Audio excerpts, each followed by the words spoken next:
welcome back to another episode of Smarter Tomorrow, the show where we bring you information about smart tech and technology in general.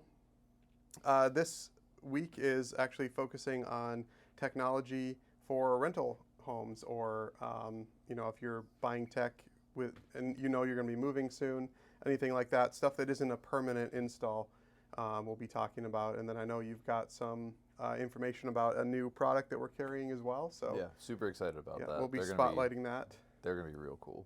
yeah, so I'm pretty stoked. Okay, so the first segment, basically,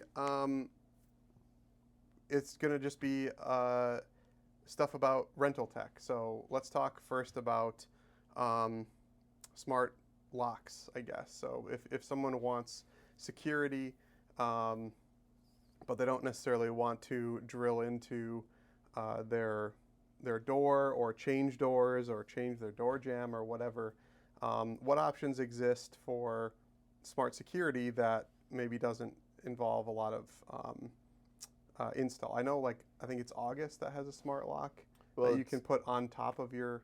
Yeah, August got bought by Yale, so it doesn't really exist anymore, to my understanding. It's all done through Yale now.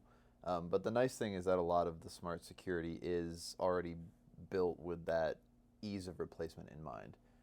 So I have an August deadbolt at home that I bought years ago when our Best Buy was still open. Works great, does everything I need it to do, and replaces the existing deadbolt. So it doesn't just go over top of it. You actually take off the key, or the inside part, the latch, but the outside part stays. Okay. And then it slots over top of that. So as long as you are diligent and keep the things that you replace when you move out of those apartments or any of those rental spaces, you can just pop that piece back off, put the old deadbolt back on, you're good to go. Right. Obviously, check your rental agreement. Check your lease, check with your landlord, stuff like that, to make sure that you're not violating anything. But I feel like most landlords, as long as you can put it back together when you leave, most landlords are okay with and as long as it's not a permanent fixture. Yeah. As an example, in our office here, we have the Unify electric latch. That the actual strike counts as a permanent fixture. So if we ever leave this space, we can't take that with us. Right. Yeah, I mean, that's something to think about for sure, but I know that, your specific example at home, as long as you're keeping that same keyed action, landlords, most leases say that if you replace the key or replace the lock, you have to give the landlord a copy. So in that case, you don't have to do anything with keys, you just replace the internals. Yeah, it's the internal latch part that you replace. Yeah, that's really nice. And the same thing similar thing with a lot of these smart door levers or door handles. Those you do replace the key on, but you get 2 or 3 copies of the key when you get it in the first place. So you can give that one to the landlord so that they still have it if they ever need it for anything. But then the idea is that you're using those smart features more than you're using the key. I can count on 2 hands in 5 years the amount of times that I've needed to use the physical key on my deadbolt, because for sure. The only times that I've needed to are when I go to a different client site. We maintain a hotel in Harvey that uses the Yale locks for a lot of their stuff, and when I go out and do any troubleshooting, I have to sign out of my account and sign into theirs. Mm-hmm. So because the August and Yale app are basically the same thing now, but they still have 2 different apps on the App Store or the Play Store or anything like that. Even if I sign out of the Yale one and sign into the new account, it will switch it on the August app. So then I get home and I'm trying to open the door and it doesn't open, work. And I forget that I didn't switch that account back over. Yeah, well, that's part of the struggle of working in that tech space, is that you often are, if you're using that tech at home, you're juggling accounts and stuff. But, well, now I have a new phone. I jump ship from iOS. I've got the Samsung Fold now, but I didn't trade in my iPhone, so I still have that to use for different work-related things. Oh, okay. Yeah, that's a good idea. It's that might be something at a certain point that, I mean, certain companies provide work phones, but for for something like that, signing out and signing back in, it's not that big of a deal. Yeah. But that's neither here nor there. We're talking about replacement tech, not Right. excess tech. Yeah. So as far as those locks, I know, again, checking with your landlord and your lease agreement, those are going to be the first things to do, because often some landlords, I know I was in a place, this is over like 10 years ago now. I wanted to do just a keypad back when I lived in Milwaukee, and my landlord was like, nope, I don't want you changing any locks. The only thing I was allowed to change is like light bulbs, and that was literally it. In my lease agreement, it said that. So check that first. I know it's a little bit more lax, at least in our area. Depending on where you're listening from, could be worse, could be better. You could have a landlord that treats you like a neighbor, and you could do whatever you want within reason. Yeah. And you could have other ones like that. Yeah. I mean, he was nice enough, but Yeah, first step, make sure that you can do it before you do it. Right. Smart bulbs and smart plugs. So electrical lighting. I know at home we use a couple like really inexpensive Amazon plugs. Yeah, like the Amazon those Basics. work really well. They're actually, I think they're Casa. Oh, okay. Yeah, really inexpensive. They work great. They actually integrate with the smart home functionality that we have at home. They integrate with our Amazon products, and then Philips Hue as well. So that all works great. But what other options are there for plugs and lights? I know Philips Hue is like that's the main name that most people know. But yeah, it is a household name. I also use Hue. Most of my bulbs are dying or have died. It's been probably about 6-7 years. So I'm actually looking at switching to a different product that we carry. It's GE Sync. So it works very similarly to how Philips Hue did, but you don't need a bridge in order for it to do it. It all has like the integrated signal and Wi-Fi within the bulb. So you just go through the Sync app. You can bing bop into different bulbs, and you can set different things, integrate them all within those different smart home assistants. It works with Google, works with Alexa. There are Matter bulbs as well, which is a different style of like wireless connectivity, smart home connection, and has more options for integration versus your standard 2.4 Wi-Fi bulb or anything similar. Well, I guess and whatnot. The trade-off may be for something like that, while you don't need a bridge, the nice thing about the Philips Hue and using a bridge is that there's only one connection to your router. So that frees up a little bit more connection for other things. But yeah, I mean, it's something that I guess we'll talk about it now. Wi-Fi, like we talk about every single time. Network is something that you can take with you from place to place. It's something that any time you're doing anything smart, nowadays you want to do mesh networks. If you have a really solid, high-quality mesh network, something like this, it doesn't really matter if you are having more devices connected or not. I mean, obviously, if you have 10,000 bulbs in your house, it's going to be an issue, but you know what I'm saying. Like, network, wireless network. Always super important. Upgrade it. Talk to us if you have questions.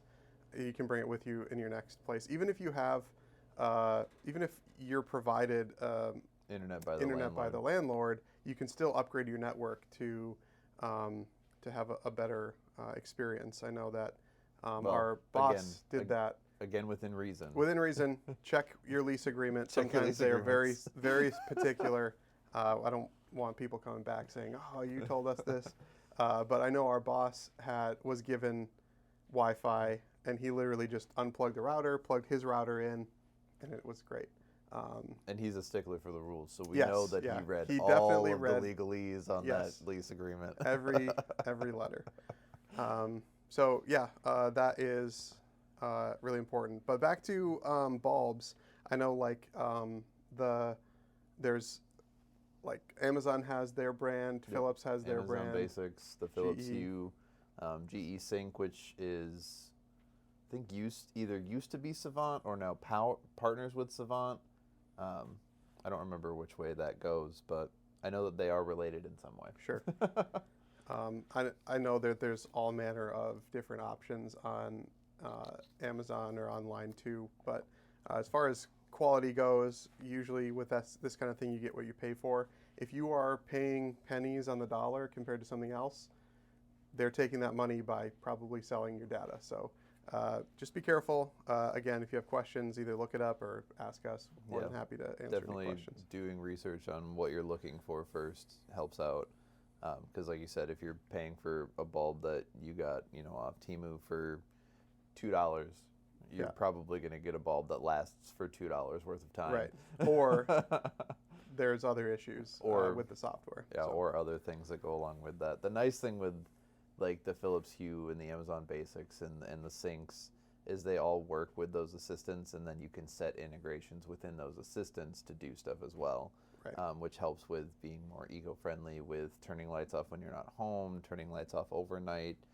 If you're a night owl like I am, I have my lights set to turn off at midnight 2 and 4, just in case I accidentally leave a light on before I go back upstairs or anything like that. When my sister lived with me, it was the same way. She was up all hours of the night. I would set those so that they turned off, so that when she inevitably forgot to turn a light off, they would turn off on their own.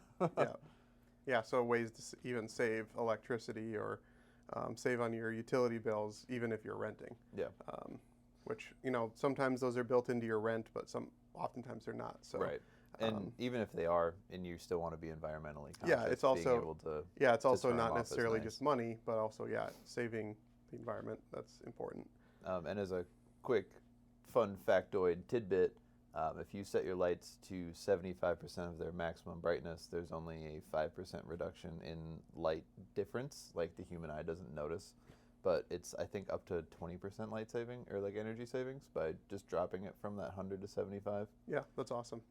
Yeah, I mean, and if it's something that minimal and you're saying, people don't notice, that's a pretty decent savings for something that literally doesn't matter at that point.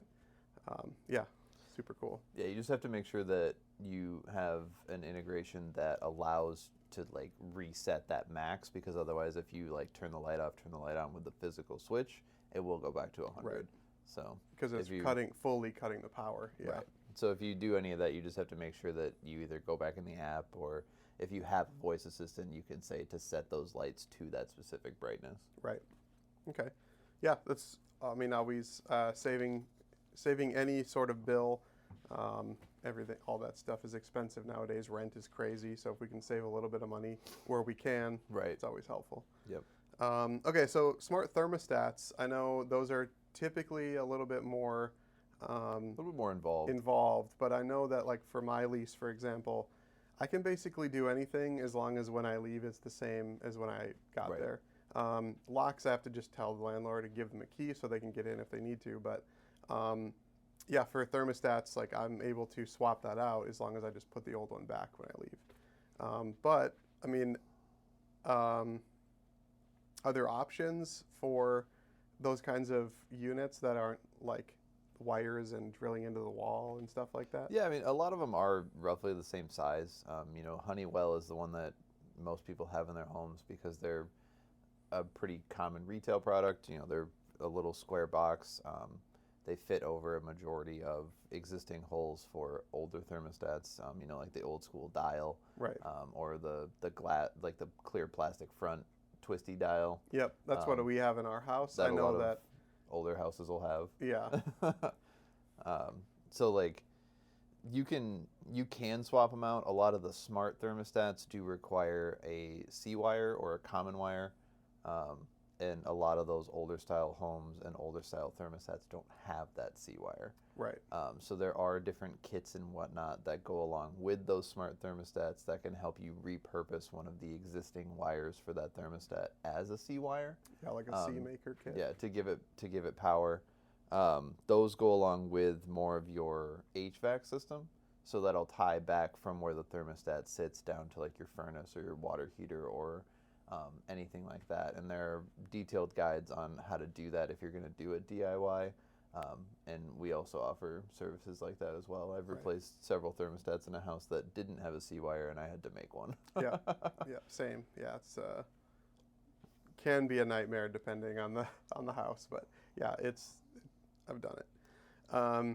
Okay, as far as as far as that goes, I mean, again, energy savings. If you're able to do that in your rental, and you're going to be there, for a little while, it might make sense to do that. Save a little bit of money as far as energy goes, heating or cooling. You can set up those like geo fences and stuff, and save. You can do geofencing. energy. You can do different integrations with your smartphone.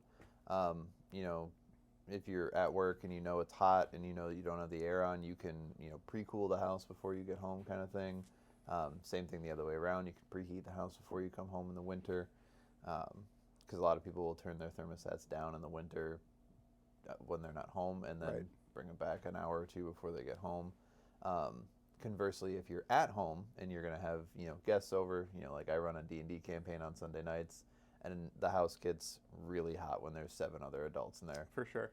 So we don't have a smart thermostat, but if we did, we have like the voice assistants, we have the smart assistants. We can just say, hey, make the temperature this. Right. And then I don't have to worry about whether or not I changed it. I don't have to go up and click any physical buttons. It's all just right there. But it's super convenient. Yeah, that's nice. Okay, so cameras I know are something that people are increasingly wanting in their homes, whether it's inside the home or outside, like they're on their porch or whatever. Sure. I know from personal experience, we have a couple cameras, pretty inexpensive ones that were purchased for basically just watching the dog when we're gone. But obviously they also help with security as well. And I have seen the rise of like light bulb camera, basically. So it screws into the light bulb. Replaces the light bulb. Which is really interesting for things like your front porch or your back porch. I know I have a friend who just got one, and he was showing me the feed, and they look pretty good. Like, they're pretty inexpensive, and for what they are, especially if it's a rental, it's not something you want to invest a ton of money on, but you still want to make sure you're safe and you're keeping that security up. What other options are there as far as cameras go?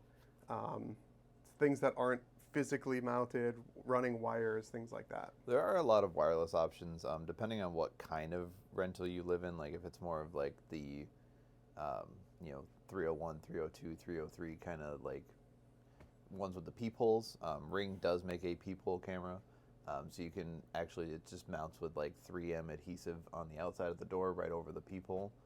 So you can still use it as normal, so you can see out and nobody sees in, but they also have the button just like the doorbell, so that you can hit that to let somebody know that you're at the house, or package delivery, stuff like that.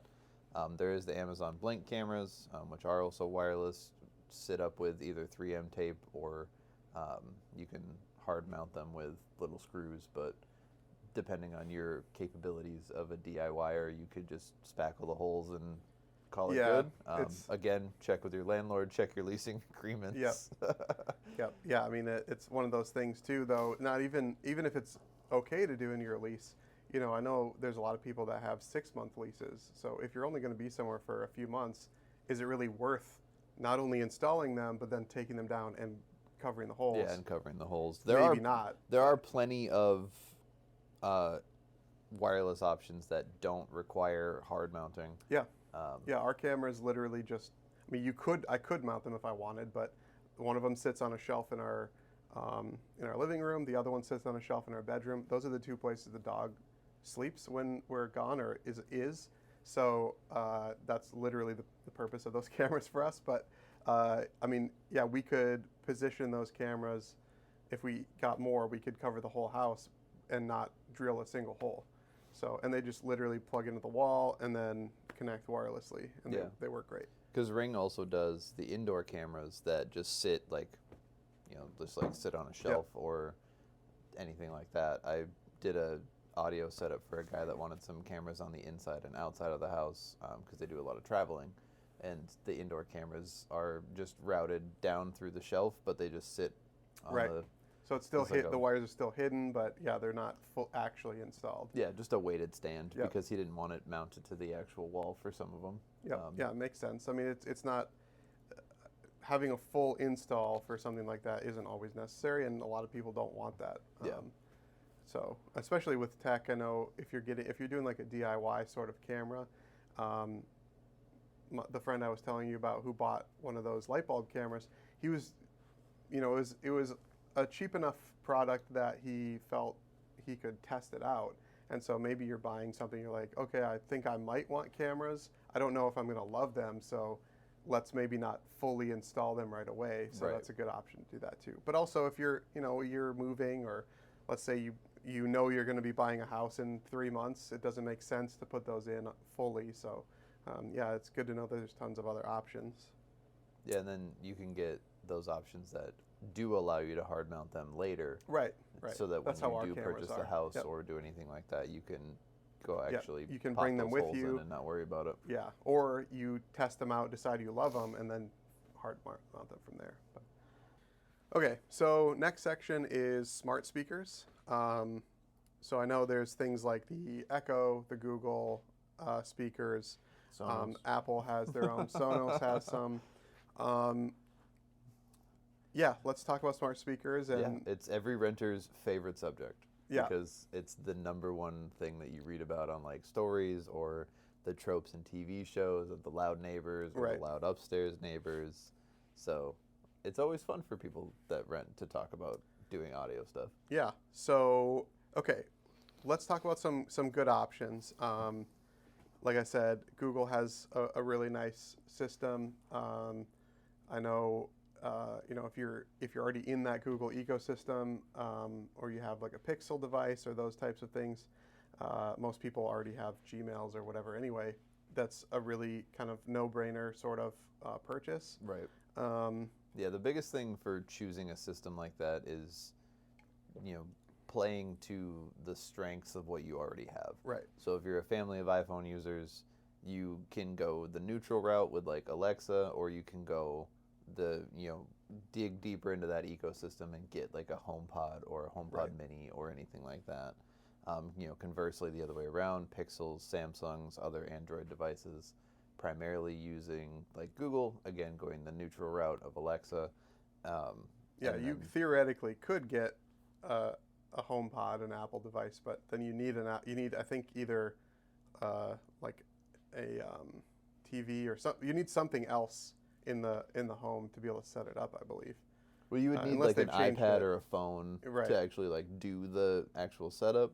The hub, which goes along with us talking about the audio section here, the HomePod Mini can actually work as a smart hub. Okay, so then you don't have to have those other things. Yeah, I mean, I would struggle to see the reason you'd choose Apple if you didn't already have Apple devices. But I mean, I'm a very heavy Apple user. I have the phone, the watch, AirPods. I have 2 Mac computers. But my partner doesn't. She's has a Pixel. She has a Windows PC. She's not an Apple user. She does have an iPad, but it's for like art and drawing. She's an artist, so that's literally the only Apple device that she owns. So for our home, I already had some Alexa devices, so we use the Echo devices at our home. Yeah, just lean more into that. Yep. So I have a few around the house. We also have just like a Bluetooth speaker that we use often. Our home is our ceramic studio. So for people who don't know, I also run a ceramic company out of my home.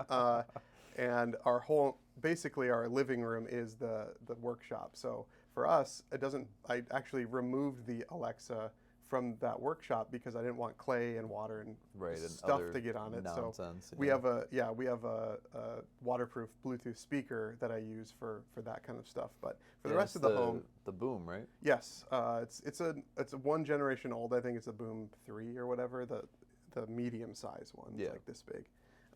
It literally just stays on its dock. It doesn't move. I used to take it with me places, but the battery's kind of bad at this point. But for our purposes, that works great. But for the rest of the home, we have Alexa, and you know, using it for mostly what we use it for is audio, controlling the lights, and then when we leave, there's one in the kitchen. So I'll say, Alexa, goodbye, and it will turn the cameras on, shut the lights off, make sure everything's good to go. And also the new Alexas have like audio, basically like room sensing. Sure. So it will give me alerts if there's like people sounds in whatever rooms that they have them in. So just another added security. But yeah, I mean, as far as that goes, I don't really know too many of those options that aren't like, that are like you wouldn't physically install them probably. Maybe Sonos, but. Well, even Sonos, you don't necessarily have to, because like all the stuff that we have are. Sonos, we're not talking to you right now. The Sonos that we have here all they are is just AC power. Right. So the most physical installation is the stand that we have on there, which you just screw the pieces together, run the cable through it, and screw the speaker to the stand. Right. But these are all completely movable, completely removable, Right. no issues with anything like that. Yeah, theoretically they could be installed on a wall or whatever. But that's a separate piece. Yeah. You know, and that's the mount that goes onto the wall. Then you have to worry about the cabling and whatnot. Yeah. So as far as speakers go, most of those smart speakers, if you're going to use them, there's no issues as far as that goes. They would sit on a table or whatever. Most of them are even designed to do that. So. Right. Yeah, these ones, they have a little channel on the bottom. So like the plug is flat, and then it's a 90 out from the cable, and there's a little channel in there so that it sits flat and doesn't rock around or anything when you just mount it or like set it directly on the table. And in more traditional setups, because this is supposed to mimic a living room for stuff that we could do here in the showroom, we could actually take the rear-mounted speakers for the couch and spin them around to have full frontal audio. Right. You mean like up by the TV? Yeah. Right. So like we could take that, leave it there, take the back ones here, spin them around. So like if there was another room over here in a regular house, you would have more of that audio going that way instead of the surround sound meant for watching TV or a movie or anything. Right. Yeah, that's cool. Okay. Yeah. As far as smart speakers go, I think we've pretty much covered it. So yeah, let's talk about kind of some leak detection, sensors, security sensors, things like that. So we already have talked about speakers and we talked about cameras and stuff like that. So yeah, let's talk about like smart security and smart like detectors that maybe you'd be able to bring with you as well. Yeah. You know, these are good for if you spend a lot of time away from home for work, or you know, those times where you get to travel, or you know, you go to a family member's house for the holidays or anything. You want to make sure everything's copacetic. Ring does leak sensors. Simply Safe does leak sensors as well, which we recently started carrying Simply Safe products as well. So that's an exciting new development. Basically, they're just little pucks with capacitive contacts on the bottom of them, and then when the water touches those contacts, it kicks out that signal to whatever hub you're using, whether it's the Ring or, you know, like if you're looking at purchasing a house and you're going with like a 24/7 system, ADT does those as well, and it kicks out that sensor to the hub and says, hey, there's water in this space and there shouldn't be, and you know, it's a super quick and easy setup with the Ring ones. You know, you take off the cover, set it up through the app. Everything goes through the app. With any of the like leak sensors or door contacts, glass break, stuff like that, you do have to have a base station, which most of those are a kit that comes with the base station and some sensors. Some sensors. Yeah. Usually not the glass break sensors. You do have to usually get those separately. But all of those mount with either 3M adhesive or really small screws that take a second to patch over. Ooh, pro tip from a renter: if you put down a good quality painter's tape first, and then the 3M on top of it, you won't ruin any paint. Ooh. So we've there you done go. that a few times, and it works very well. Yeah, like the green frog tape. Yeah, exactly. Yep. Yeah, I've been told that stuff's pretty good. We never really used it. I haven't really used the frog tape stuff, but we always get like name brand painter's tape. We Yeah, do like a lot of crazy blue crap Scotch in tape. our house. So Yeah. yeah, Well, I'm sure you use it for a lot of the ceramic stuff too, but we do. But I mean, like, for example, when we first, for whatever reason, the landlords put down like the slipperiest flooring in the entire world. It's basically just ice. Uh, but our dog cannot stand up straight on it. She is crazy, and she thinks that going faster is the answer to slipping, so that makes it worse. So what we did is we bought some, essentially just like carpet runner, Yeah. but like the really cheap stuff from Menards, and we put down that like sticky. It's not really sticky, but it's like it meant to like anti-slip. like the carpet pads. Yeah, carpet pads. We put those down, and then around the corners, the edges, we put down painter's tape, and then hot glued the carpet runners down. They've lasted since, well, how long have we been there? April, Like 5 months? June, July, August. Yeah, 5 months, and we've only ever had to repair like one once. And we've tested it. It does not ruin the floors. Everything's good to go, and it makes it so the dog doesn't break her legs. Right, or or turns yeah, into whatever. a cartoon. Yeah, exactly, cartoon. And it works great. So definitely use stuff like that. Also, if you have questions about tips or tricks or things you can do with tech or installations, let us know. We'll be more than happy to answer questions. Absolutely. Too. But anyway, yeah, the contact sensors are really nice. The Ring ones are the ones that I've worked with the most. Again, we work with Simply Safe now as well. But they all mount on the interior side of the door just because it wouldn't make sense for them to be on the outside. And as soon as that magnet, because it's two little pieces with a magnet on each side, as soon as that magnet breaks contact, you get an alert on your phone, you get an alert on the base station. You can have it set so that whenever one of those doors is opened, it makes like a chiming sound, so that you know if you're home and somebody opens a door that somebody has opened a door somewhere in the Right. house. Same with the window sensors. It's the same principle. They use the same sensors, but as soon as that magnet's broken, it makes that chiming noise. The glass break sensors are actually super cool. They're little discs that you can mount on the wall opposite whatever window or room it is that you're trying to like keep track of. And if it hears any of that specific sound that glass makes when it breaks, it trips that sensor and lets you know through the base station to your phone. It is sensitive enough because the people that we did that audio for with the interior cameras also wanted glass break sensors. They've dropped glasses in their living room and it's set off the sensor. yeah. Another thing that... Well, at least they know it works. Right. Another thing that they do is smoke detectors.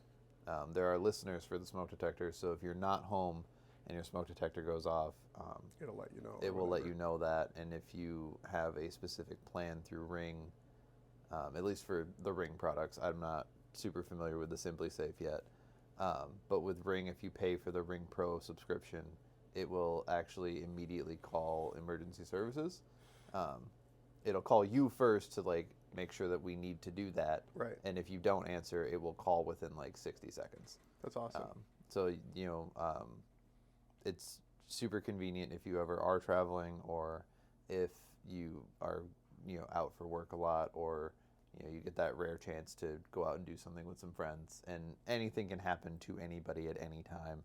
So it's nice to have that peace of mind that if anything does happen, that somebody could be informed before you even know what happened. Yeah, awesome. Okay, yeah, I mean, we've covered quite a bit today.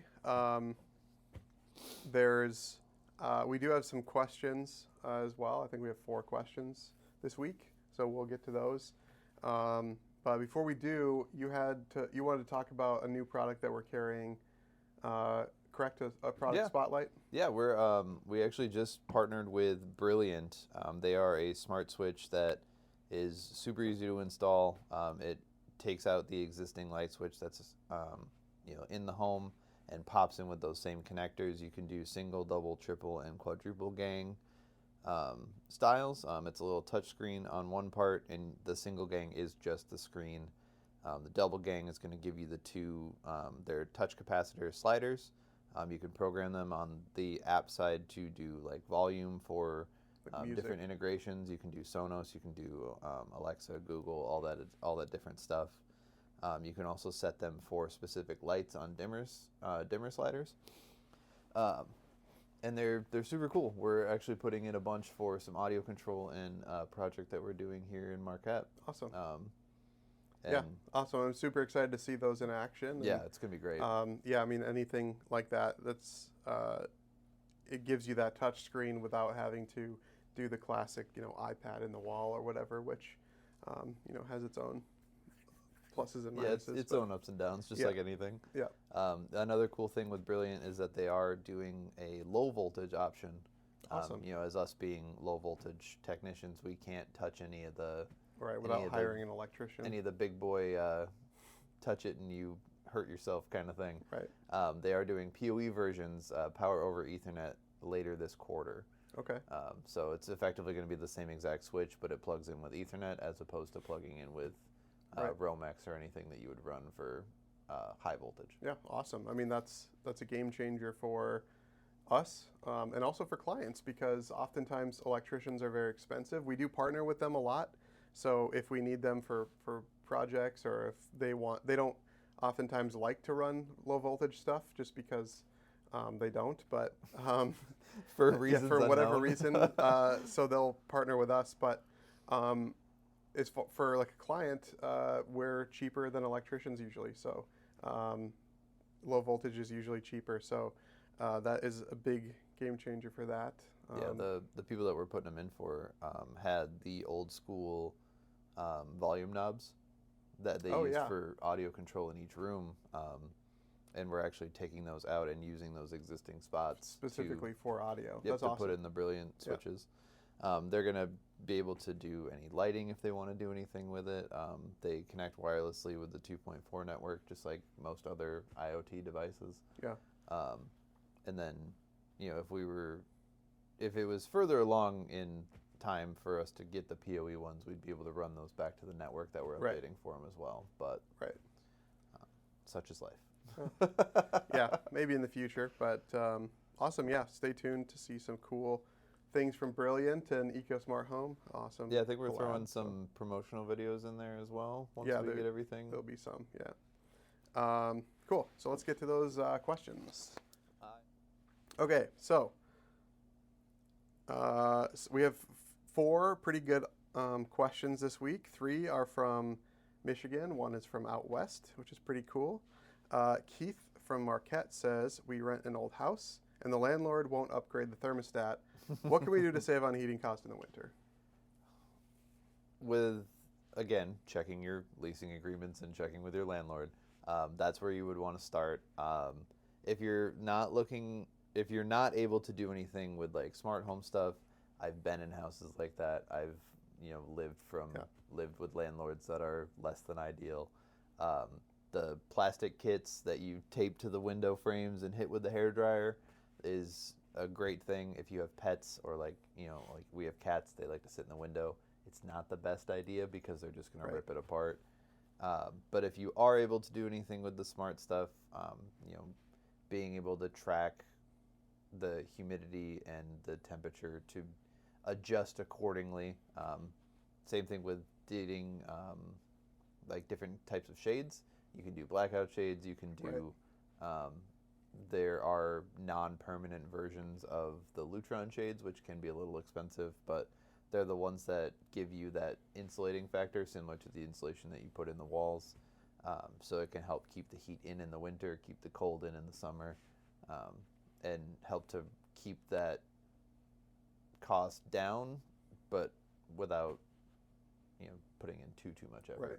Well, and it's unclear whether the landlord just doesn't want to pay for it or the landlord won't let them. Sure. Maybe, if you could purchase your own and install it, maybe that's an option. Yeah. If your landlord will let you do it, but they don't want to pay for it. and then you just uninstall it, reinstall the old one when you leave, Right, and which you're is good to why go. checking with your Yep. landlord and your leasing agreements is always the first step. Yep. All right.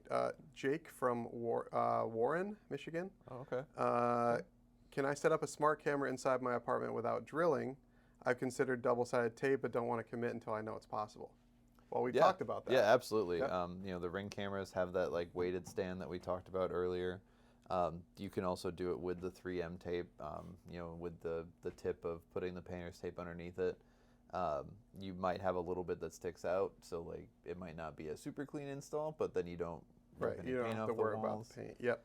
But yeah, absolutely is plenty of options to do something like that. Yep. There's also lots of options, like we said earlier, about of just setting those cameras on shelves or whatever. Windowsill, bookshelf. Yep. Kitchen countertop. Yep. Plenty of options. Also the light bulb ones too. So if you're looking at, it sounds like it's an apartment, but if you have an outside section that you want a camera, you could put those light bulb cameras in. Even a lamp with like one of those light bulb cameras might work great. Yeah, you'd have to take like the shade off, probably, though, depending on you what kind of could- lamp it is. You could make it work. It might look jank, but whatever. If it works, You could just make the shade shorter. yeah, there you go. Yeah, just trim it. But yeah, I mean, there are tons of options. So don't feel like you can't have cameras or have that peace of mind because you're renting. Right. Yeah, there are plenty of options that don't involve any kind of hardware or hole drilling or anything like that. Jen from Traverse City says, we are snowbirds. What's the best way to keep an eye on our Michigan rental while we winter in Florida? Well, it would go along with like the Ring cameras. Yep. Because you can do all the different contact sensors. The guy that I've mentioned a couple times this episode of the audio control and the interior and exterior cameras, they are more than snowbirds. They're international birds. Sure. They just travel a lot. They go everywhere. They've been to Iraq, Afghanistan, Okay. Egypt. I think they're actually currently in the States. They're in South Dakota right now, visiting some family. But they have all that stuff through Ring with the Ring Pro subscription and whatnot. So they can see all the cameras on the outside of the house. There's one on their garage, their detached garage. There's one on the guest house. There's one on the main house. There's several on the inside. We've got all the glass sensors. We've got all the window sensors. And they can look at everything from wherever they are as long as they've got connection and keep an eye on it. Yeah. I think they already had a smart thermostat when I was there, so they can keep track of stuff that way. But Yeah, so definitely plenty of options. If you have more specific questions, let us know. That goes for any of these people. If you have questions or want more information, reach out specifically, Mike at ecosmarthomepros.com. Be more than happy to answer your questions. yeah, and just as like a last piece, like the Ring is the most common residential one. If you were Right. into more of like the residential stuff, like we do with Unify, or like the more premium residential stuff like Josh, there are different brands and different types of devices that all do the same thing that would then integrate with those other things. So Right. like the Ring is just the easiest for a residential application. Yeah, and it's unclear with this question if they own the building and they're renting, or they are themselves are the renters. I don't know, but Well, it either sounds way, like they there's just own both. Yeah. And they jump back and forth like Yeah. most people do. either way, there are options out there. Okay, so all right, last question from Jeremy in Albuquerque, New Mexico. Man, Albuquerque? Oh, just I'm- reminds me of all the old school Looney Tunes. Oh, sure. I'm moving every 6 to 12 months for work. Is it even worth setting up smart home tech? That is a lot of moving. That is Jeremy, a lot of moving. You I pretty much live in a don't box, envy as you. my guy. Yeah.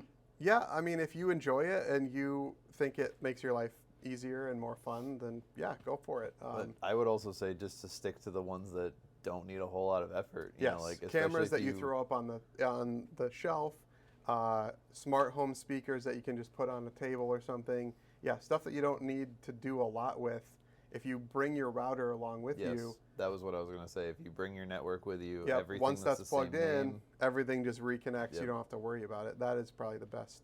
yeah, that's best definitely the option that I would go with. And especially if you're living, where you're moving every so often and it's a very short interval of time, like you want to be able to make sure that you keep track of the stuff that you do have, and moving so often you're going to lose stuff, or it's a much easier chance for somebody to just like yoink something and walk away with it, and you would never know, because if you are living out of boxes, which is a presumption from us, you're never presuming going a to lot know. here, but You're never going to know. So being able to have that peace of mind and make sure that everything is where it needs to be is still worth it, in my opinion. And as someone who just moved like 5 months ago, thinking about moving like in a month, that'd be like the 6-month mark. I don't envy that. Yeah. I hope you like your job, and I hope it's great, because that's a lot of effort, and I hope it's worth it. But I mean, I moved a lot as a kid, but it was not every 6 months. Right. But yeah, actually, let us know what you do, because that sounds like an interesting job. Most people don't have to move that much for work. Yeah. Maybe. So yeah. Okay. Cool. Maybe like traveling nurse or something like that. Yeah, maybe, or military. I'm not sure how often they move, but. Well, military is usually a little bit longer. As a former military brat. Sure. Cool. Well, whether you're in a studio apartment or a duplex, or you move a lot, smart home tech doesn't. You don't have to be owning or staying in one place just to have some good smart cool home stuff, tech. So, I love talking about tech. Obviously, so does Will, and we'll be back next time with some more interesting things. And please keep sending your questions our way. We'll do our best to answer them. And if you have any other questions in the meantime, Mike at ecosmarthomepros.com. Please send me your questions. Otherwise, EcoSmart Home Pros has Instagram and other social media platforms. Please check out our website if you have any Keep other. trying to convince Steven to get us a TikTok, but yeah, one day maybe. It's one of those platforms that it could have a good payoff, but yeah. So thanks for tuning in, and make sure you subscribe and share a podcast along with people that like to listen about tech. So awesome. Bye.